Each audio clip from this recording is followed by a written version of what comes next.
analgésico, antilastético, etc. Hay diferentes estructuras químicas que todas tienen acción analgésica antiinflamatoria. Ahora, ¿por qué tienen estas tres acciones? Por ejemplo, la aspirina tiene acción analgésica, antipirética y antiinflamatoria. Todos estos fármacos son, como les diría, tienen la misma acción, pero algunos tienen acción más analgésica, otras tienen más antiinflamatoria y otras tienen más antipirética, ¿no? Y algunos no tienen, por ejemplo, acción antiinflamatoria, tales como el ketorol, por ejemplo, es un potente analgésico, pero no tiene acción antiinflamatoria y poco o casi nada antipirética, ¿no? Entonces varían en ese sentido, pero sí, digamos, tienen las tres acciones. ¿Por qué? Porque inhiben a algunos prostonoides que se llaman eucosanoides, ¿no? Entonces, derivados del ácido araquidónico, que intervienen mucho en lo que es la inflamación, intervienen en acrecentar o bajar el umbral doloroso y también disminuyen la temperatura. Solamente cuando este centro de la regulación de la temperatura se encuentra desajustado. En esas circunstancias va a tener acción antipirética, por ejemplo, la aspirina, ¿no? La aspirina, cuando uno tiene fiebre, baja la fiebre, ¿no? Entonces, pero si uno no tiene fiebre, no le baja la fiebre, o no le baja la temperatura. La temperatura mantiene, digamos, o se mantiene constante, normal, ¿no? Entonces, esas serían, digamos, las características principales de estos fármacos, ¿no? Entonces,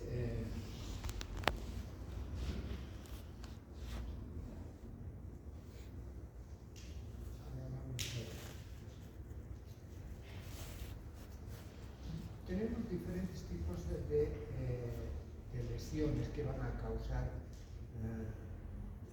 infección o van a causar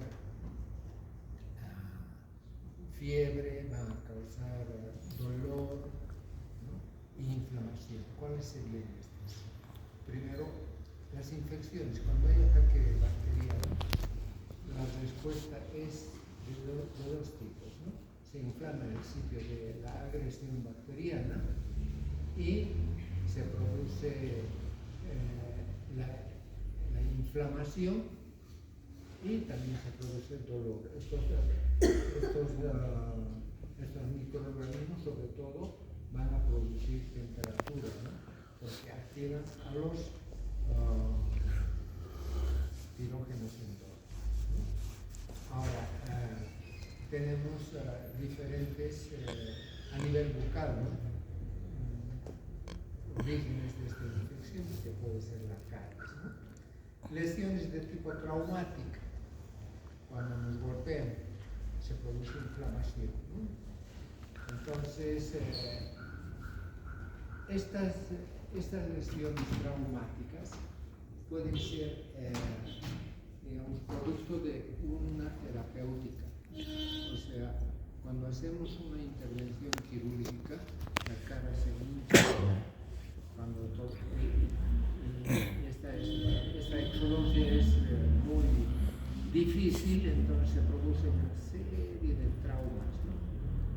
Entonces, cuando se produce esta serie de traumas, nos va a producir, digamos, dolor, inflamación. Entonces, en esos casos podemos dar antiinflamatorio, ¿no? Porque aparte de eso va a calmar también el dolor, o sea, va a tener una acción analgésica. Entonces, pero tanto el dolor, la inflamación, son procesos de defensa, son, sin eso, digamos,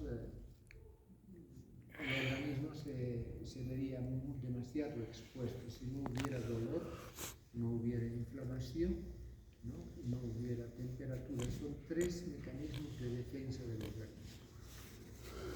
¿Por qué produce, digamos, cuál sería el objetivo de elevar la temperatura? Generalmente se produce por las proteínas del desecho que actúan como pirógenos exógenos. También hay pirógenos endógenos, ¿no? Entonces se eleva la temperatura y al elevarse la temperatura los microorganismos no se reproducen con facilidad. Entonces es un mecanismo de defensa.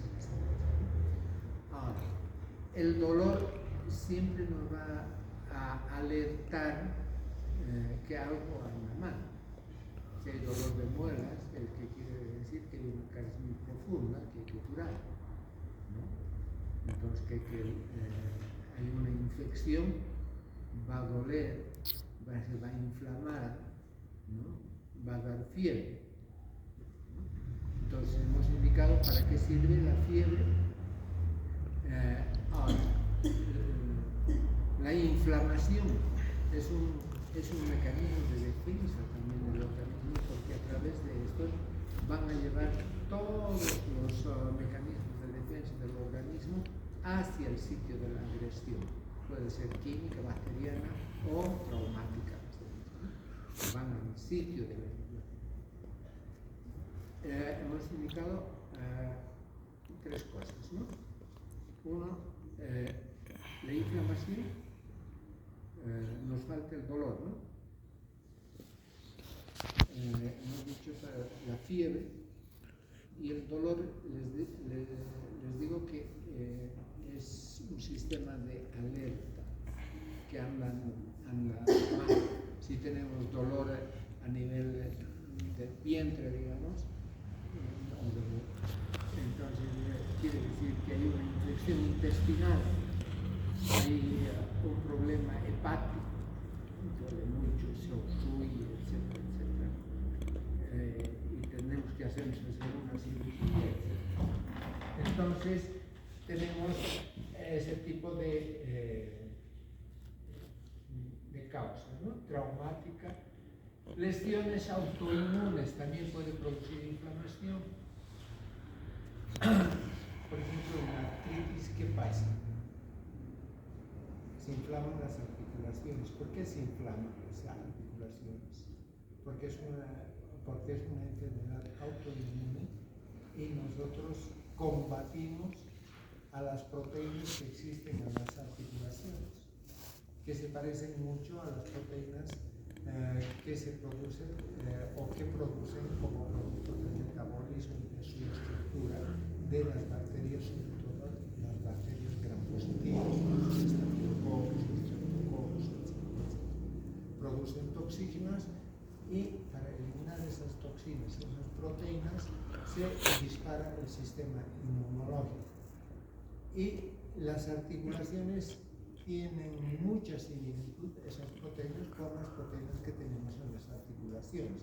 Entonces el organismo ataca eso. Tenemos otro tipo de enfermedades autoinmunes, ¿no?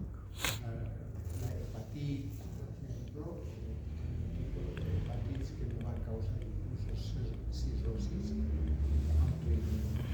También lesiones renales autoinmunes, el lupus, son enfermedades autoinmunes, la esclerodermia, las dermatomicosis también pueden causar inflamación. Las inflamaciones de tipo carencial, también existen inflamaciones de tipo carencial por deficiencia, sobre todo de vitaminas. La vitamina E, la C, son que en estados carenciales puede predisponer a la infección y después a la inflamación. Lesiones tumorales, los tumores malignos, por ejemplo, son muy dolorosos. Entonces, estos tumores pueden producir dolor por dos mecanismos. Uno, que sería la compresión tumoral de los nervios, o porque se producen sustancias especiales que bajan el umbral doloroso y hay mucho dolor, ¿no? Entonces, en estos casos, por ejemplo, podemos dar analgésicos de tipo opioide, ¿no? Entonces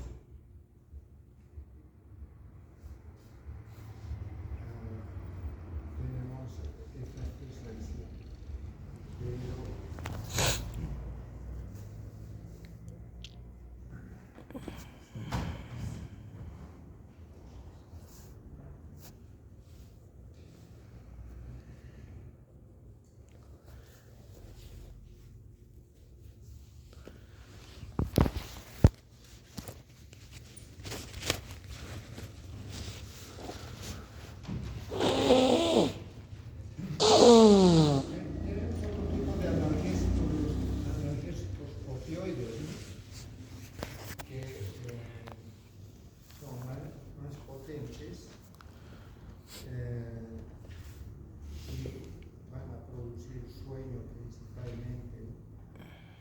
Eso les hace diferente, digamos, a los AINES, que nos van a producir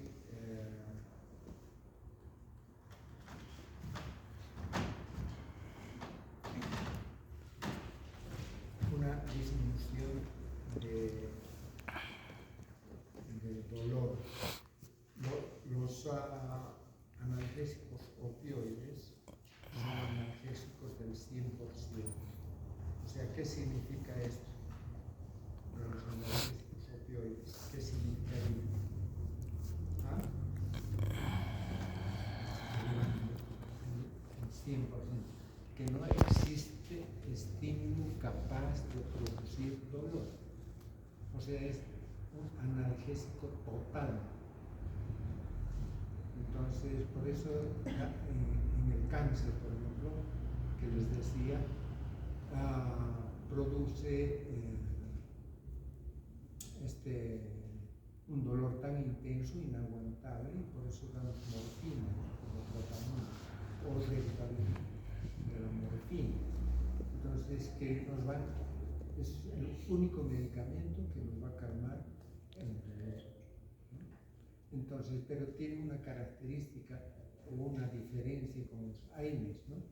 Los AINES tienen estas tres acciones: analgésica, antiinflamatoria y antipirética, ¿no? En cambio, los opiáceos tienen acción solamente analgésica y los corticoides solamente tienen acción antiinflamatoria. O sea, con estos fármacos podemos combatir las tres. Pero hay una característica muy importante, ¿no? Estos analgésicos, estos AINES, no producen una analgesia como la morfina.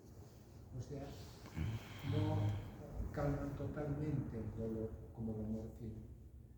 Si nosotros tenemos una pupiza aguda, por ejemplo, entonces podemos dar ibuprofeno, aspirina o cualquier antiinflamatorio, el dolor va a seguir.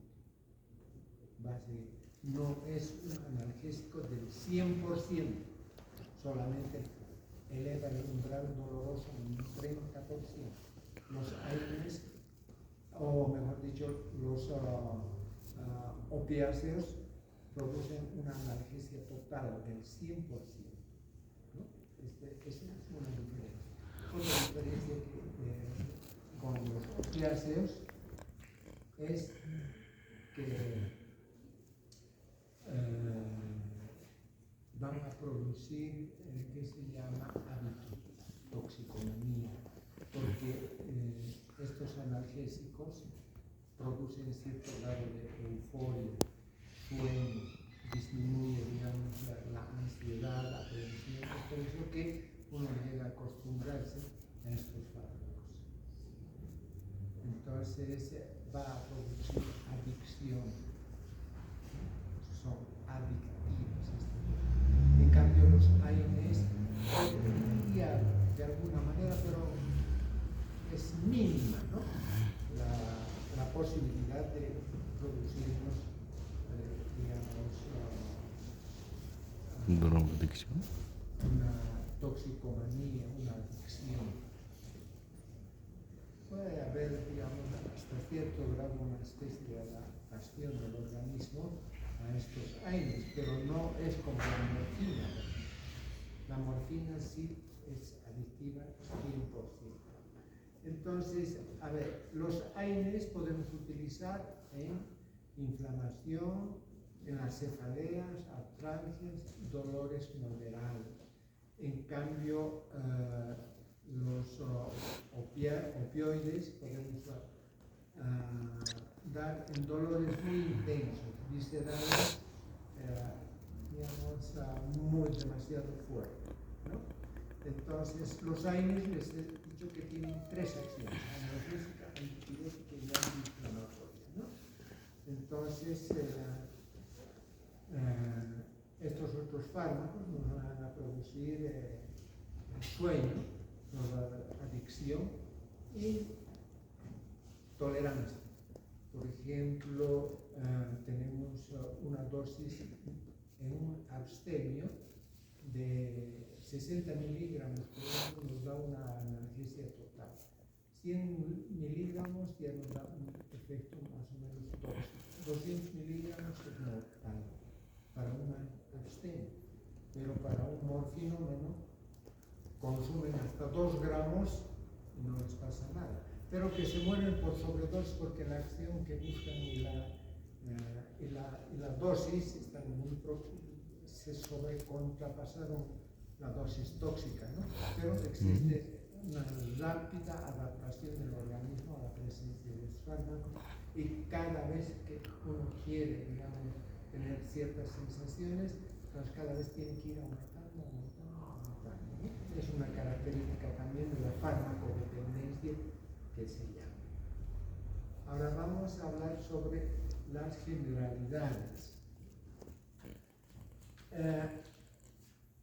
¿De dónde se obtiene esto? Más o menos de la corteza de los sauces, ¿no? Entonces, la corteza de los sauces ha sido utilizada como analgésico antiinflamatorio desde épocas muy remotas, ¿no? Tales como los fenicios, los romanos, etcétera, utilizaron este tipo de infusiones de la corteza de los sauces y calmaba la fiebre, ¿no? Sobre todo como antipirético se usaba. Edmund Stone fue el primero, digamos, que describió los efectos antipiréticos. Y Leroux fue el que primero obtuvo, digamos, este glucósido amargo, lo identificó y lo denominó salicina, ¿no? Posteriormente, Gerhardt en 1853 lo sintetizó, lo identificó, lo purificó, ¿no?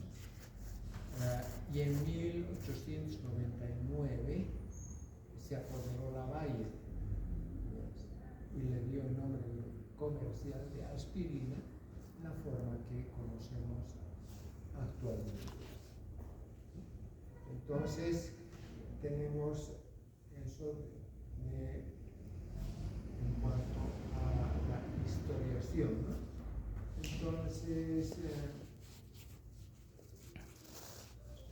la aspirina desde entonces es un prototipo de estos analgésicos antiinflamatorios. compuestos que tienen el mismo efecto de una estructura química totalmente diferente, ¿no? Mecanismos de acción. A ver, ya yo creo que las diapositivas. ¿Cómo les he dicho que actúan los AINES? Analgésico, antiinflamatorio y antipirético.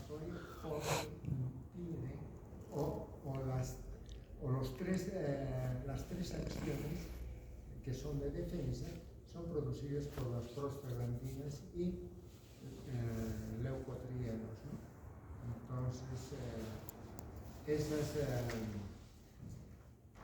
esas acciones podemos observar que una vez que se produce la lesión celular, los lípidos que se encuentran los fosfolípidos que se encuentran en la membrana celular, por acción se liberan y por acción de la fosfolipasa se transforman en ácidos araquidónicos.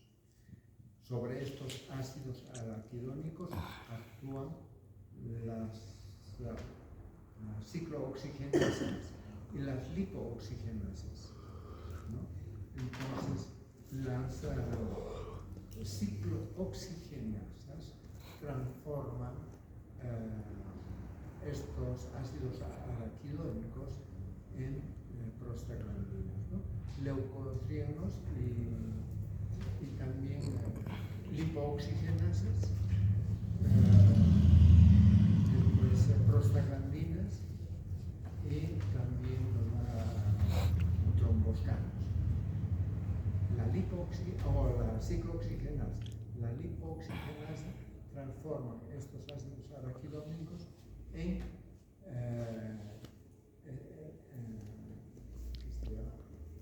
leucotrienos. Esto vamos a ver en esta gráfica cómo se producen estas acciones.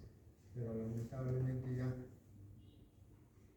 son 25 minutos, he llegado 10 minutos antes, entonces 35 minutos y no puedo abrir esto. A los 40 días. A los 40.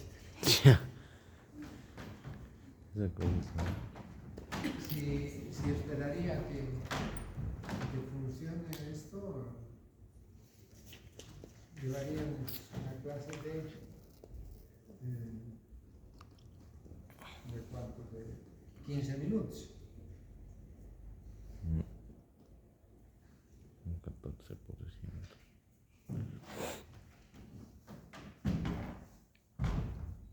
Sin exagerar, son 40 minutos, ¿no? Es importante ver las diapositivas. Van a ver, digamos, cómo se hace. Pero les adelantaba, ¿no? Que cómo se produce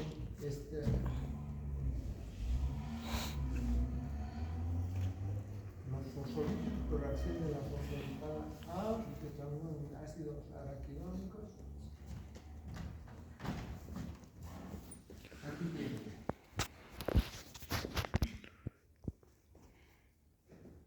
Mire, aquí tenemos los fosfolípidos en la membrana celular por acción de la fosfolipasa A. Estos ácidos araquidónicos estos fosfolípidos se transforman en ácidos araquidónicos. Acá tenemos la ciclooxigenasa que a partir de estos ácidos araquidónicos que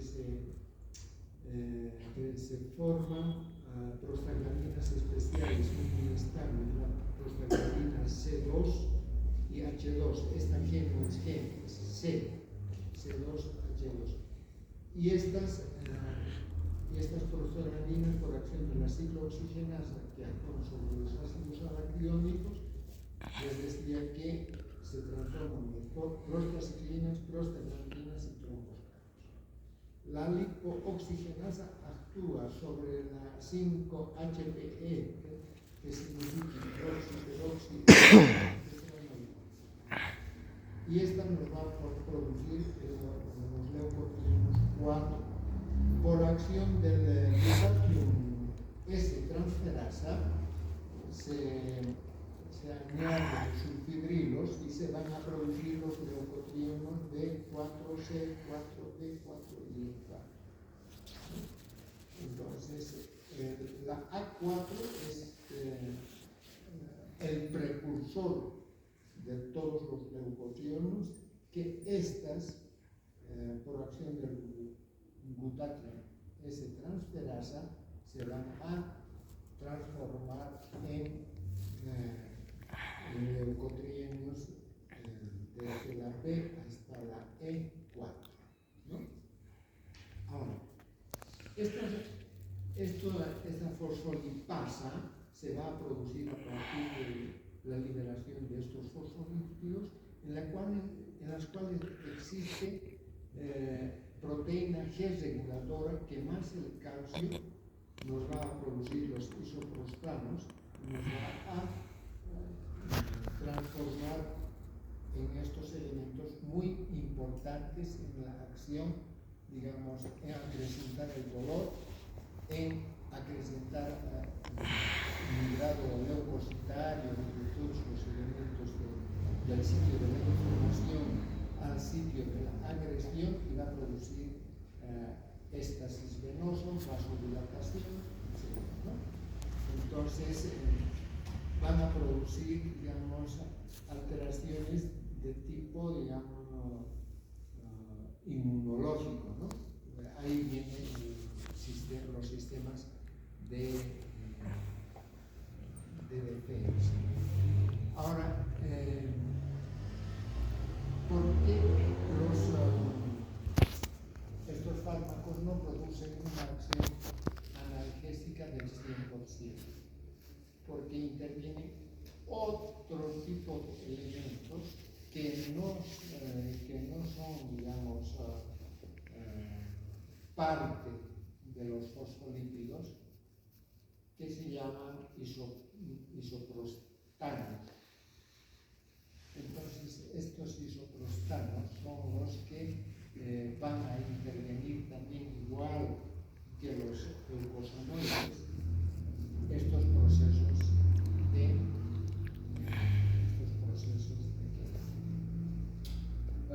inflamatorio, analgésico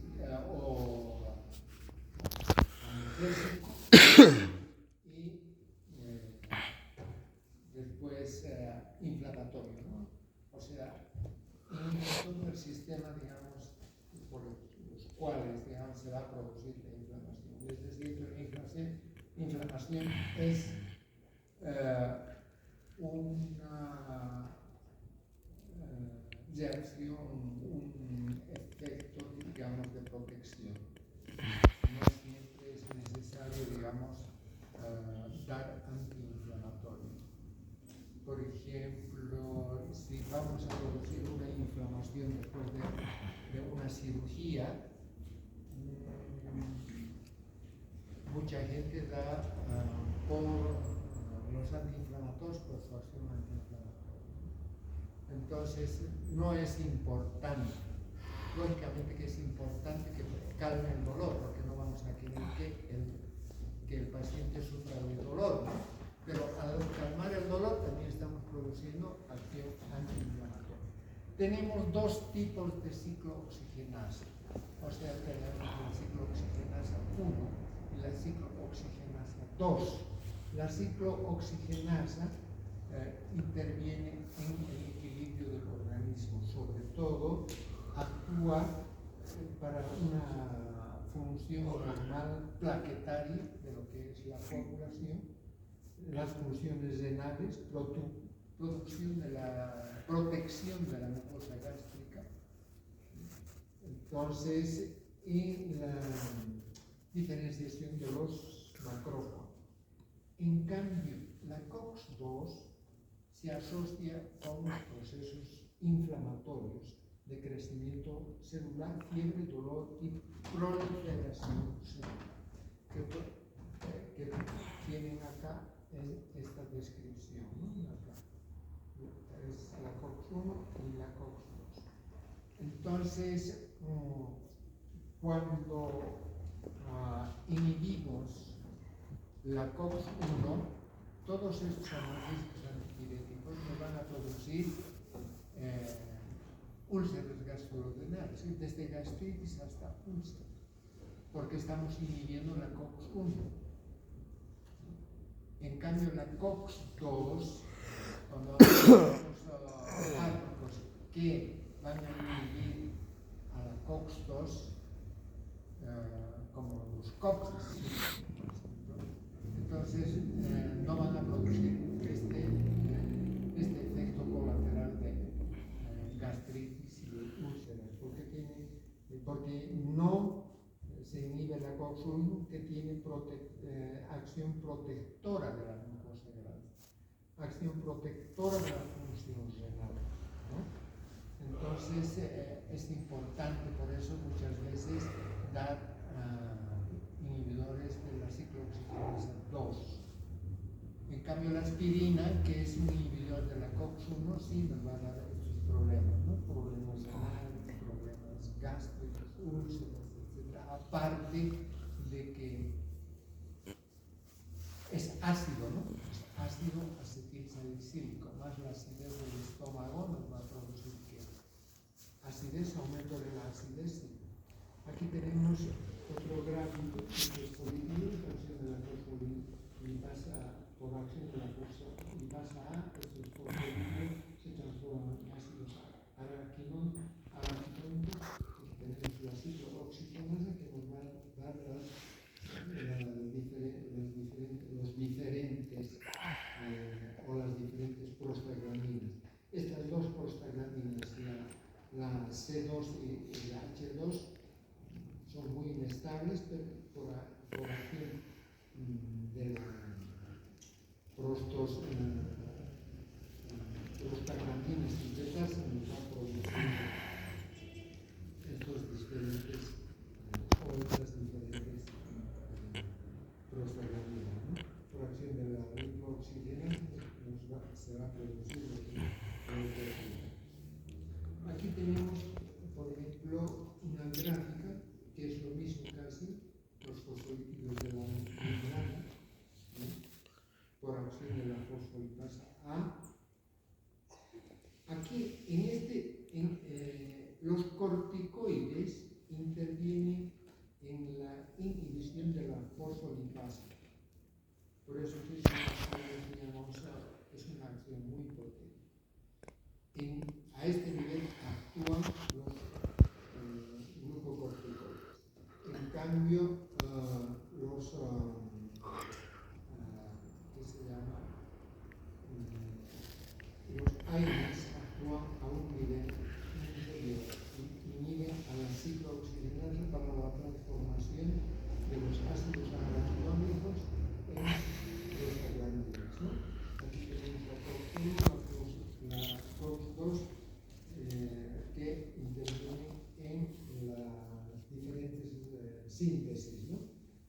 Además, que va a producir agregados plaquetario. Los inhibidores de la COX-1 actúan también como antiagregantes plaquetarios, o sea que se consume 100 miligramos o 80 miligramos como profilaxis para evitar los infartos de miocardio, etc. ¿No? Entonces, la COX-2, cuando no se inhibe, va a producir, digamos, agregación plaquetaria, sobre todo los trombos, ¿no? Va a producir mayor secreción a nivel renal, ¿no? Y va a producir también un equilibrio en los hidroelectrolitos, o sea, de tal manera que no se eliminan muchos elementos, tales como el sodio, el cloro, el potasio, entran en equilibrio. COX-2 no tiene ninguna de estas funciones protectoras, únicamente va a producir una inhibición. La COX-1 y la COX-2, así en forma pura, tienen una función fisiológica normal, ¿no? En cambio, cuando se altera, se va más allá, se va a producir un fenómeno de tipo fisiopatológico, ¿no? Entonces, se puede producir, digamos, las artrosis, artritis, cáncer de colon. Cuando existe mucha prostaglandina en el organismo, entonces hay el riesgo de que exista un cáncer de colon, ¿no? Como diagnóstico también preliminar del cáncer de colon, podemos hacer, digamos, la evaluación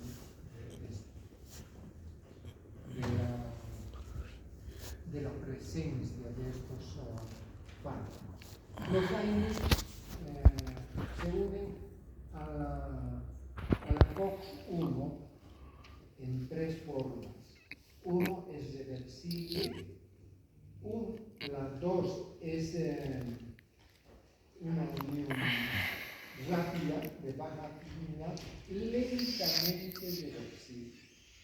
Y la tercera forma se produce una acción específica, pero inicialmente reversible y con el tiempo se hace irreversible porque tiene uniones covalentes, ¿no?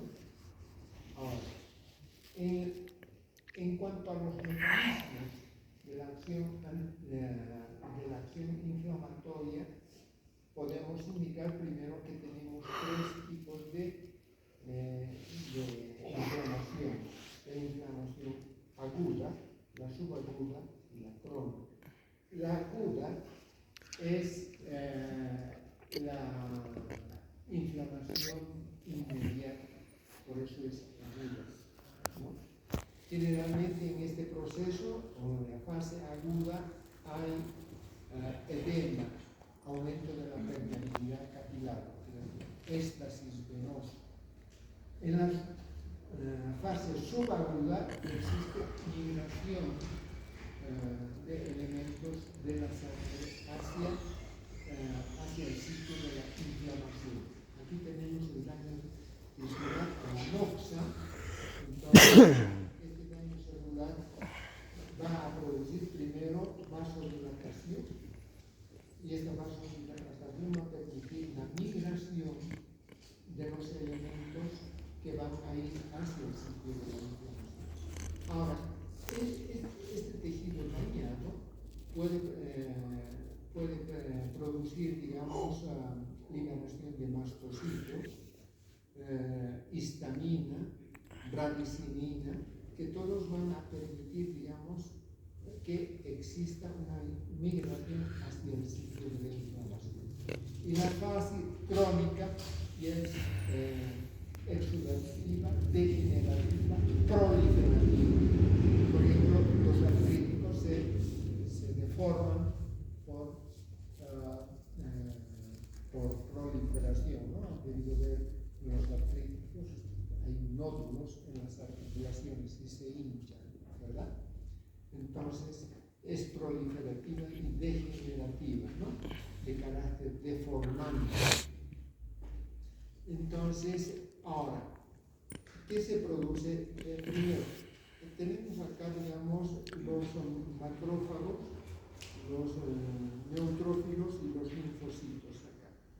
Todos estos elementos primero van a ir hacia la superficie endotelial donde se produce la adhesión y posterior, digamos, el paso de estos elementos hacia el sitio de la inflamación, ¿no? Entonces, este paso es, o esta adhesión está producido por el ICAM, el factor necrótico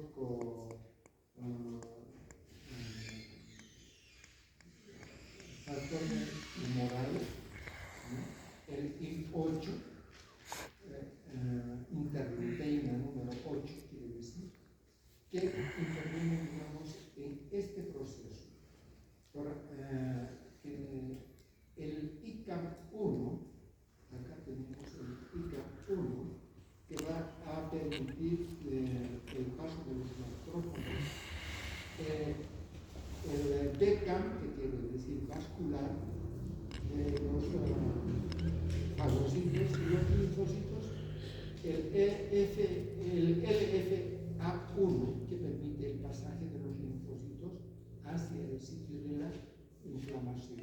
Entonces, va a haber una vasodilatación capilar, una migración de los fagocitos y todas estas células que hemos indicado.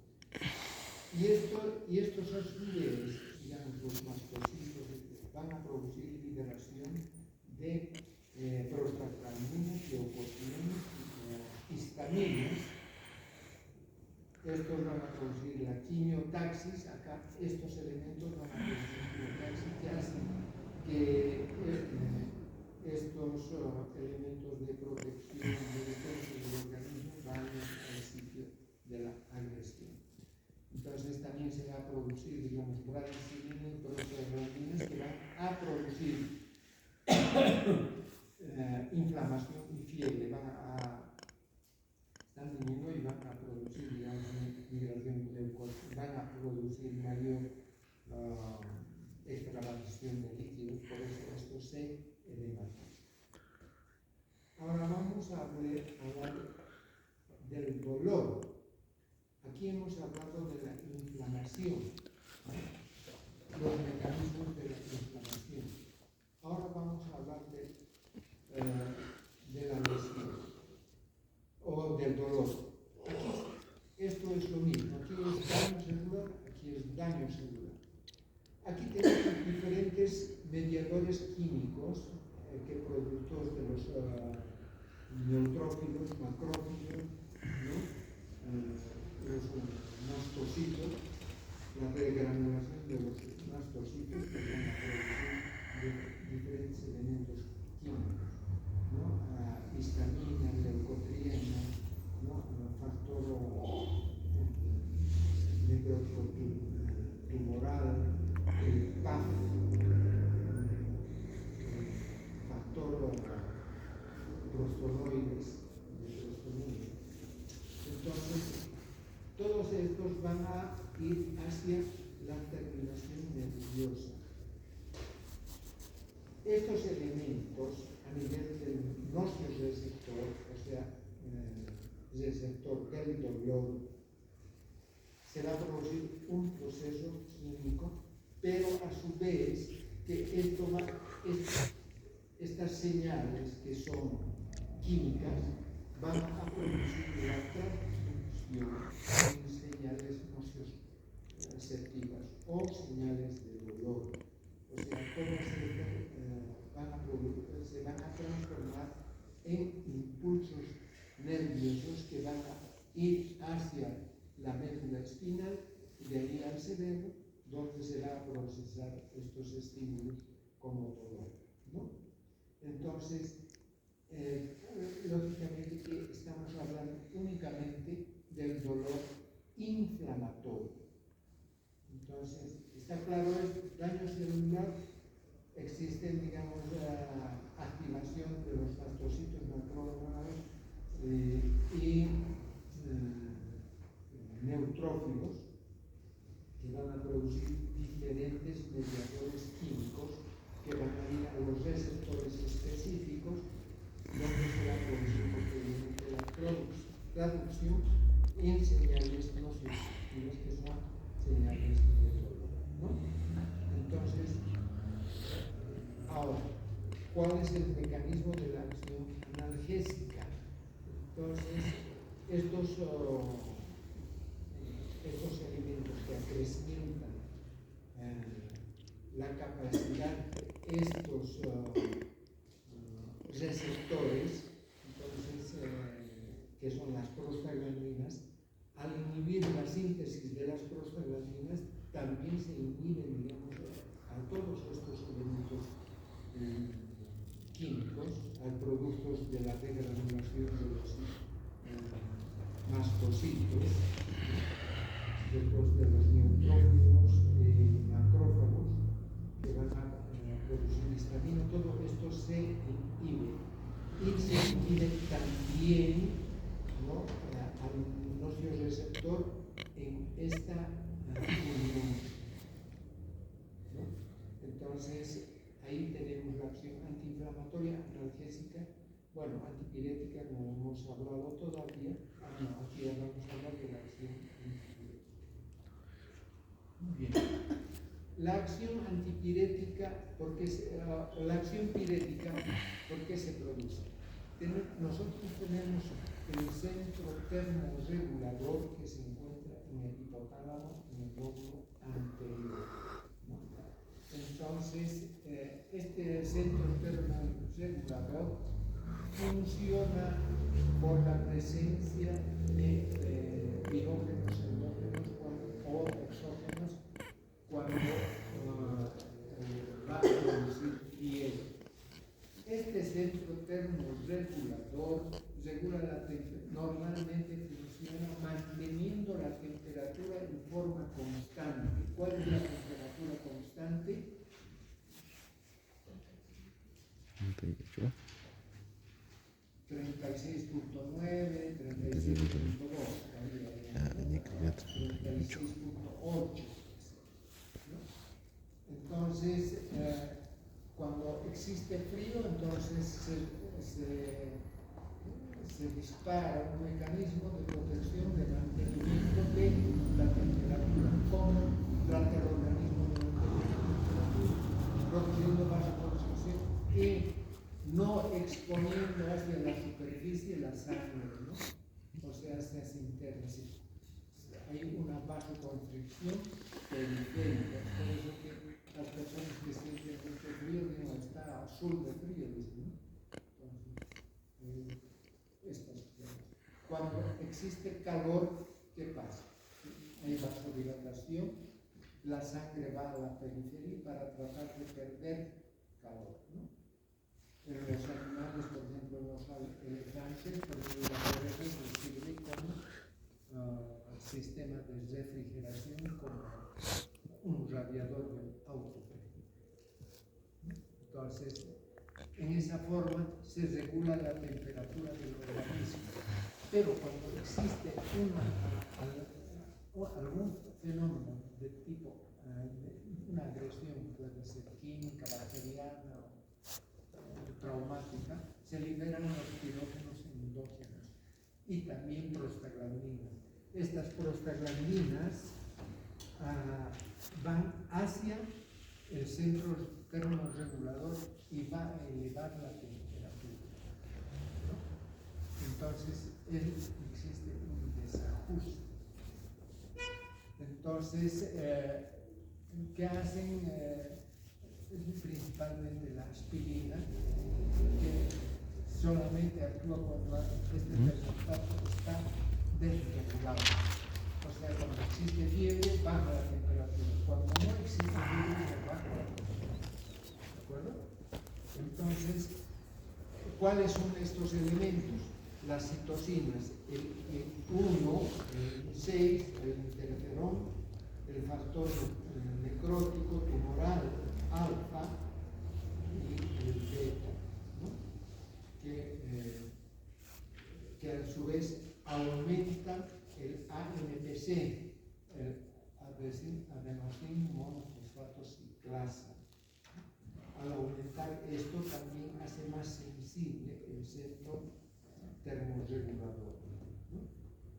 Ahora, dentro de este mecanismo de acción pirógena, diríamos, tenemos elementos que les he dicho, las proteínas sinasas activadas por el mitógeno, factor necrótico, el factor KB y los interferones. Clasificación de los analgésicos antiinflamatorios. Los analgésicos tenemos gran variedad de estos fármacos, ¿no?